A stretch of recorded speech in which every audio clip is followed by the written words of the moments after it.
a top and a bottom. The top and the bottom are 120 long, width is 50, and the depth is 5 centimeters. That's these. And you've got the two sides, this one and this one. Length is 110 centimeters, 55 by 55 centimeters width, and depth is 5 centimeters, which is that. And the ends, these two, the length is 60 centimeters, the width is 45 centimeters and 5 meters thick. So there's your box. Let's put it together and see how it looks. Ready? Okay, now we're going to construct the box from these 5 components. Right? We're going to put the first side up now. We need 4 of these screws. They have to be at least that long because they've got to go really, really deep. So we'll just put some in. Okay. We now have the side and one end in position. This one, it doesn't matter which of the ends you make this little hole in, but you've got to have that for a breathing hole and to put any electrical wires in for heating. Right. We now have a side, a bottom, and 2 ends. So we'll just put the last side up, have both sides, both ends, and the base. All we need to do now is put the lid on. Here we go. I'm going to put a towel in the bottom of this so that it soaks up any fluid that flows out of the taps. And on top of that, as we're going to put 3 barrels in here, I put 3 tiles. So you set those straight on there. That way you're not setting the barrels onto the styrofoam, because eventually it'll just put a hole in it. So there you go. And I just need the top. There you go. So you've got your sides, your ends, the bottom. Put your base in there so you can put your beer down on those tiles. And there you go. Now, the last thing, okay, let's put the lid on. And we now have a box that's 110 by 55 by 70 centimeters. So there you go. Okay, now we come to the subject of splashing. Splashing is when the beer is poured very quickly into the 19-liter barrel or into the bottles. If you pour it from here, which everybody does this, you keep the spoon down, closer, to fill it. So you see you've got the head? You don't want any head on that. So what we do now is pour it the proper way. Too fast, too far is not going to work.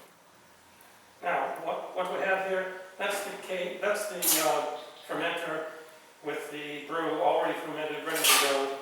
Then we've got the 19-liter tank, and the other option of filling is bottles. So you've got bottle, tank, brew. Ready?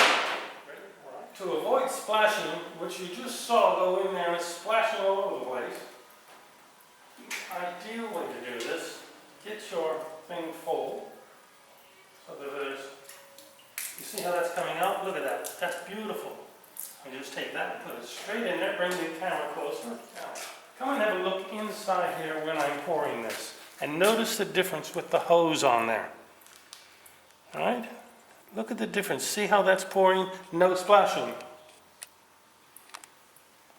I know it's going to take a little longer to fill the 19-liter container, but if you look at that, no splashing, I guarantee that beer will not be sour when you drink it. It's the splashing that makes it sour, and not having a temperature control of your beer. That's what the ferment is for. That's to control the temperature. This method of filling the tank is slowly, not splashing. Watch this. Do the bottle the same way. Can you see that rising? We'll get down into it. Look how that rises. There's no head on that, no bubbles, no force.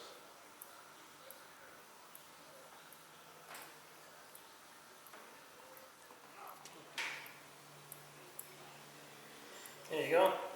That's the way to do it. Okay.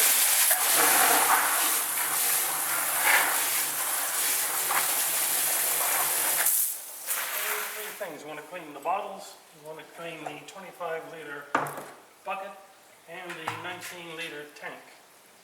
The bottles, I don't use a lot of soap because I clean these regularly every time I use them. When you first buy them, it's good to use a bit of soap. And the soap I use is a white powder that you use for a fabric softener sort of thing. So, clean your bottles in there. You can see there's nothing inside. Great. So your bottles are ready to go. In here you've already put your soap. As you can see the head in there. You want to use a soft sponge. Don't use steel wool because you'll make scratches on the sides, and that's a good place for bacteria to grow. In here, you want to go down and get all the sides.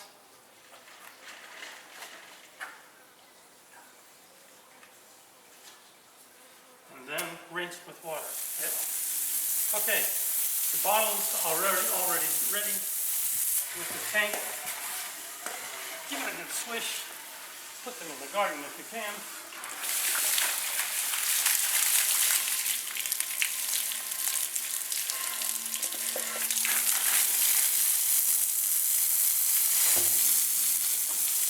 Same with the 25-liter barrel.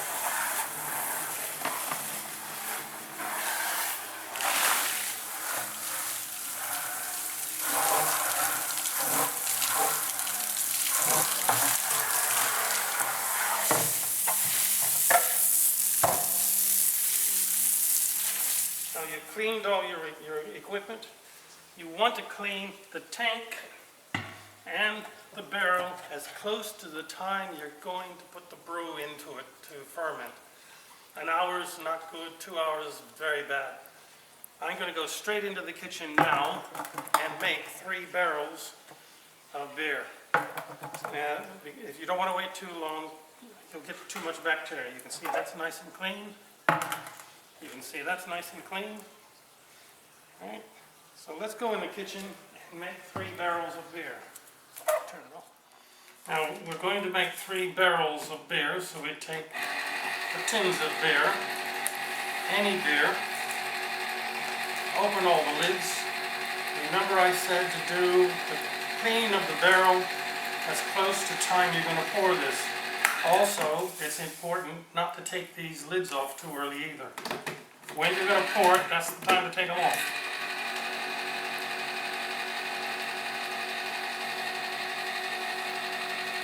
It's too easy to infect with bacteria in the air. You don't need to sterilize your equipment. All you need to do is wash it really well and use it as soon as you wash it.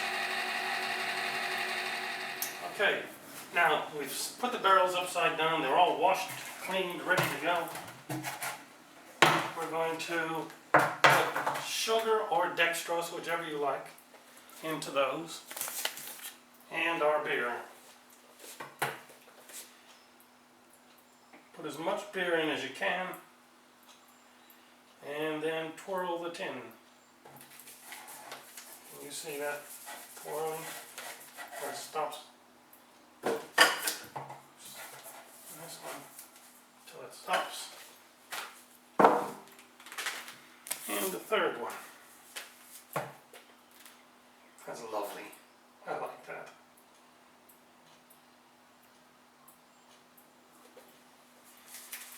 And then twirl it until it stops. Now, I need 2 kettles when I do this amount of beer. I pour 2/3 water in that. That's to get all the malt that's in there at the bottom, so that we're not throwing anything away. You can get as much as you can.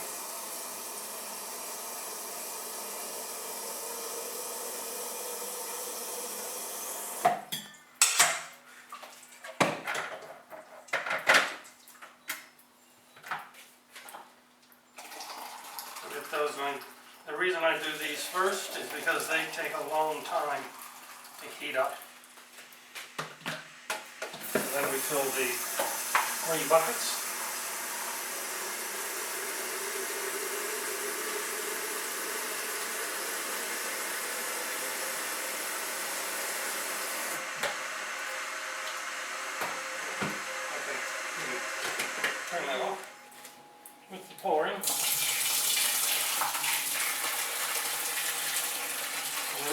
has got to be as hot as possible. That's why we're using boiling water.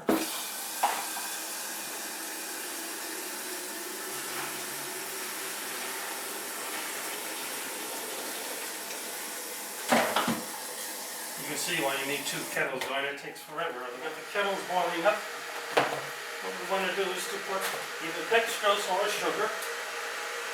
400. That's 400.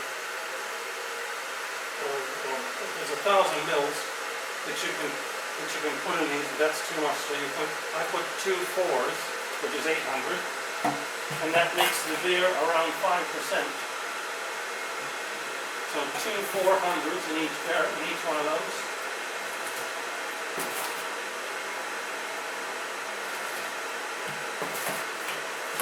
And this will make 5% beer. That's 800 mils. 1,000 makes about 6%. You don't need it much higher than 5. That's a pleasant drink. Alright. We stir up the liquid so that you can see all that. It makes a nice little liquid in there. You want those dextrose and the malt to mix up really, really well, because it won't mix up once you put cold water in it. That's lovely. Look at that.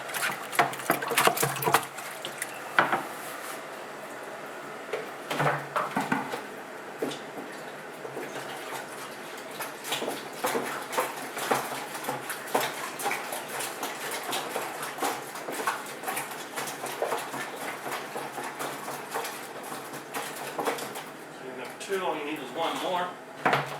Now, while I'm doing this with the kettles, I like to do everything at one time. I got 100 mils of sugar, and I'm going to put it up to 200 mils with water. So you watch what I do with this. The kettles are coming off. It's ready.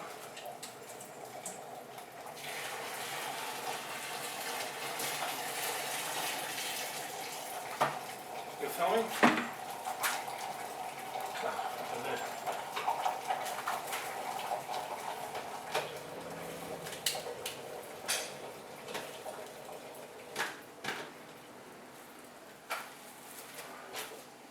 Mils of sugar, fill it up to 200 mils. Now, you're wondering, what on earth are you going to do with that? This is what you're going to do with that.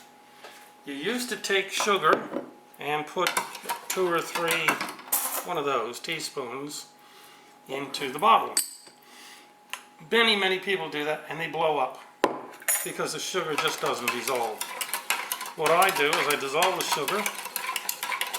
This is doing 2 things at one time. It's still filling the barrels. See how nice and clear that is? Now that will do 30 bottles easily. So just proportionally, 100 mils of sugar, fill it up to the 200 mark with hot water, and you take a 60 ml syringe and pull it. Now, let's go down to 50 on this. And then you just put 5 mils in each bottle. There you go. 5 mils in each bottle. And you go to the next bottle, you put 5 mils in that. Then you go to the next bottle, put 5 mils in that, until you've got all 28 to 30 bottles with 5 mils of sugar like this, lovely and crisp. When that meets the alcohol, it never explodes. So that's a tip for you when you're filling these little bottles. Now we'll just finish off the tanks. These are ready to be taken outside. The only thing left to do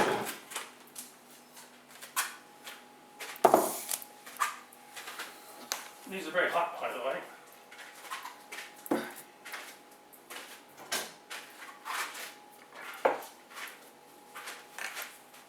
Let's see inside what we're doing. Get those just like that. That's why you do these first, because it takes about 10 minutes for them to dissolve all that mixture at the bottom, because it's really, really thick and cold. Like some women I know. And you'll see, when you pour that out, see when you pour that out.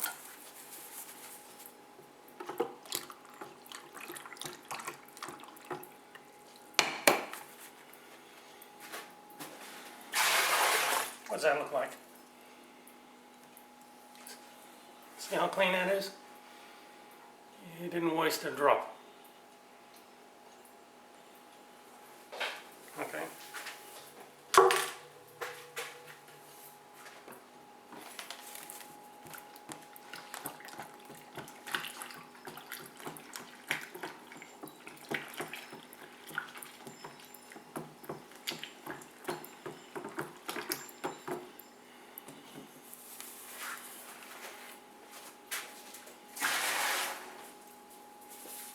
We're gonna clean.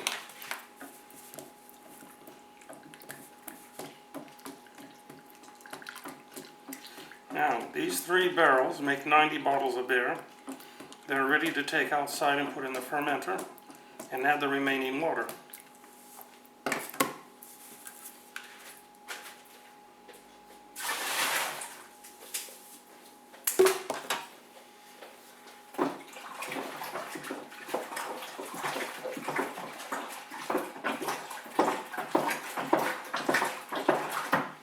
Okay, these are ready to take outside, and do remember to do this. 5 mils of sugar water, better than pouring the crystals in because they do explode. And with this, it never explodes. Now we'll just take the 3 barrels and put them into our fermenter. We have 3 tiles to set the barrels on, so that you don't wear out the bottom of the box.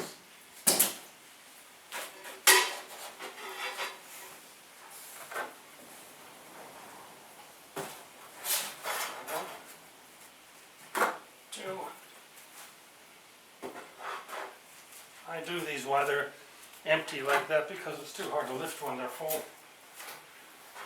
I'll just get the hose, and I'm going to take the garden hose and fill these.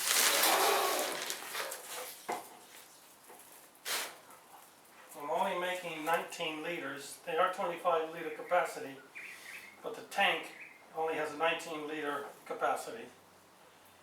And there's no point making more. 19 makes a nice rich beer. Can you bring the camera closer? But just take a nice slow time filling that up, because we want to make the temperature between 22 and 28 so we can add the yeast. There's a line right here. That's 19 liters. I've already measured it prior. Okay, now the point is we've come to the point where we want to check the temperature between 22 and 28 so that we can add the yeast. We have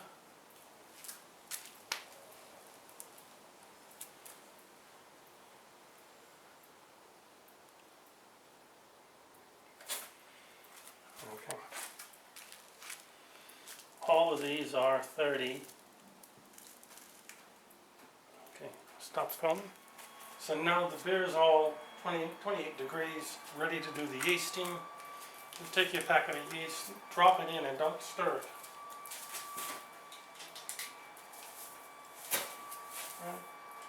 It's fine, just like that. Drop it in, don't stir it.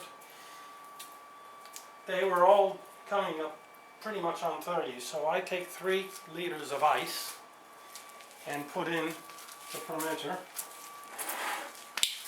the bottom and leave that in there for a couple days. If, on the other hand, they're too cold, I put the heater. That's why you've made that little hole there. I put the heater in instead of the ice. And it's very important to hang the belt. Do not put it on those containers. If you put it on the container, it'll slip down and catch fire, because these will melt and burn.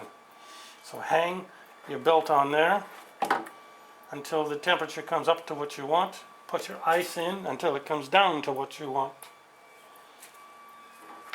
And for this practice, we want the ice to bring it down, because if I put the lid on there, it's going to stay at 30, and I need it down to 28, so that'll bring it down in a day or so.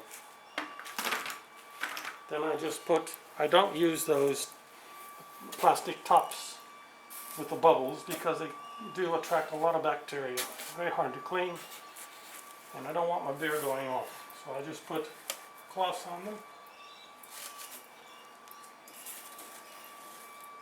You got your ice today. If you are in the winter, you put your belt in. Remember, you can hang it anywhere, but just don't put it on the barrel themselves, around it. It'll fall. Now we just seal it up. Put the lid on. Hold it tight like so. And we want to cover it. I've had this out in 3 degrees below zero weather in winter, and left it out in the winter for 3 months. And the box still was 25 degrees every time I opened it.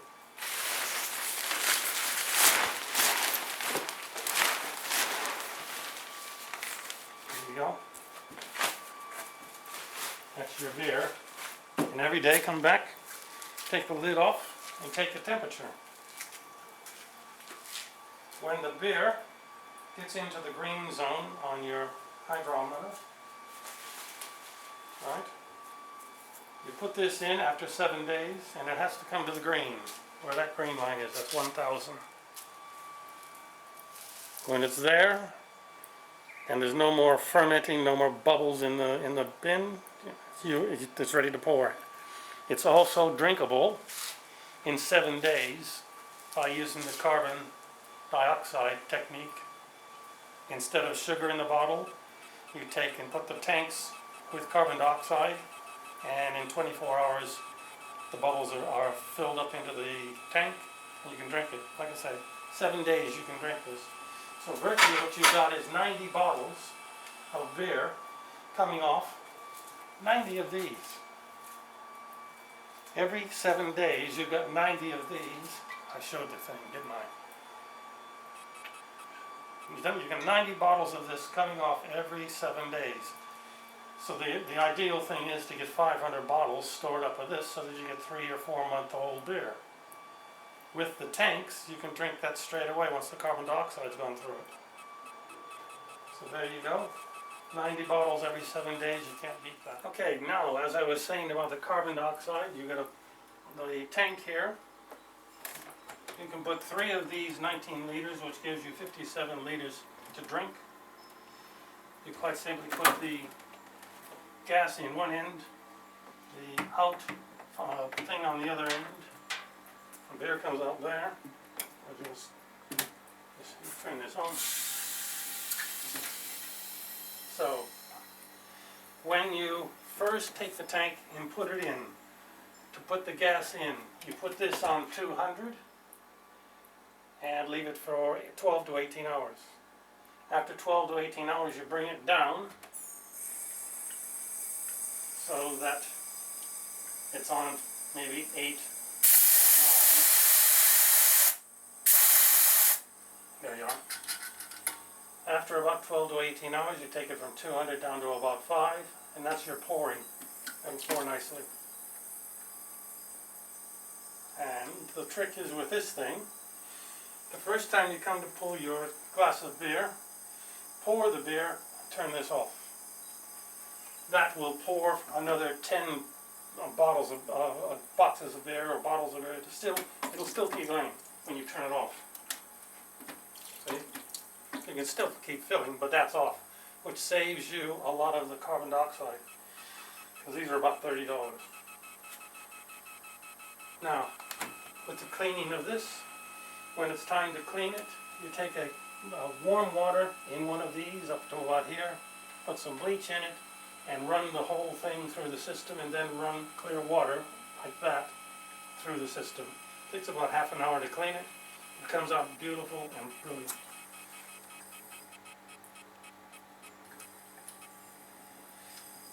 And these really are, this is the best way to drink beer. You get 57 liters in there, and it takes 5 minutes to fill one of those. The bottles take considerably longer to fill up, put the sugar in, and cap them. It takes longer. This is faster. These are about $1,500 for a unit. That's a refrigerator, 3 tanks, and the CO2, which is worth it, because you spend that once in your life, $1,500. You've got all the beer you can drink. Every 7 days, you've got 90 bottles to drink. What could be better?